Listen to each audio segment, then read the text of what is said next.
আমরা এখন আছি হচ্ছে দিলীপদার তরমুজ খেতে। এটা হচ্ছে বটিয়াঘাটা কাতেনাংলার একটু আগে, বাম ডাইনে যেতে ডাইনে চাইনার দিকে আসতে বামে।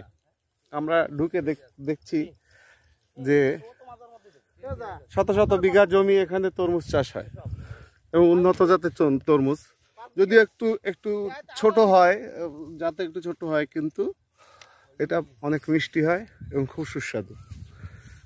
তো আমরা মোটামুটি অনেক বড় ক্ষেতের মধ্যে ঢুকেছি, তরমুজ ক্ষেত। হ্যাঁ, তরমুজের ঘরে আমরা যাব এখন, দেখি দাদা কি বলে।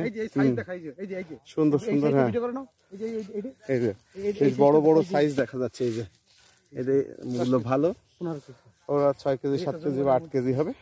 তরমুজ ছোট হোক বড় হোক মিষ্টি আছে, এবং এই লোকের যে উন্নত জাতের মাটি, এবং এখানকার লোকও বেসিক্যালি ভালো, তারা সরল সোজা ভালো সাধারণ মানুষ। বটিয়াঘাটার লোক আমার খুব পছন্দ, আমি খুব ভালোবাসি বটিয়াঘাটার যারা আছেন বসবাস করেন, তাদের আলাপ ব্যবহার এবং আতিথেয়তা অনেক ভালো। তো আশা করি আমি আপনাকে আরও আপনাদেরকে দেখাতে পারবো। বেশ বড় বড় ক্ষেত। এখন দাদার ঘরে যাচ্ছি, ওখানে হয়তো আমাদের কিছু ভুরি বস্টস হবে, দেখা যাক। দেখি, দেখেন তরমুজ, এর মধ্যে তলে কি জানি একটা দেখা যাচ্ছে। ও মা গো, এত বড় একটা তরমুজ, ও মাই গড। আসলে আচ্ছা আল্লাহ যখন দেয় মানুষকে, মানুষ তো আসলে শকর করে না, আল্লাহ যখন মানুষকে দেয় তখন মানে তার কোনো কার্পণ্য করে না। দেখেন, একটু চারা লাগায় রাখছে, এখান থেকে গাছ হয়েছে, গাছ হয়ে মানে শত হাজার হাজার তরমুজ হয়েছে। মানুষের রিজিক এখানে আল্লাহ তৈরি করে দিয়েছেন। যাক, আলহামদুলিল্লাহ। তো আপনাদেরও আসার দাওয়াত রইল, আপনারাও আসবেন এখানে।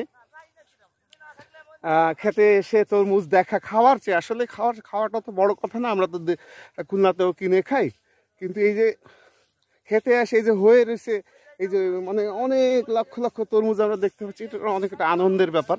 এটা আসলে এখানে না আসলে আপনারা বুঝবেন না।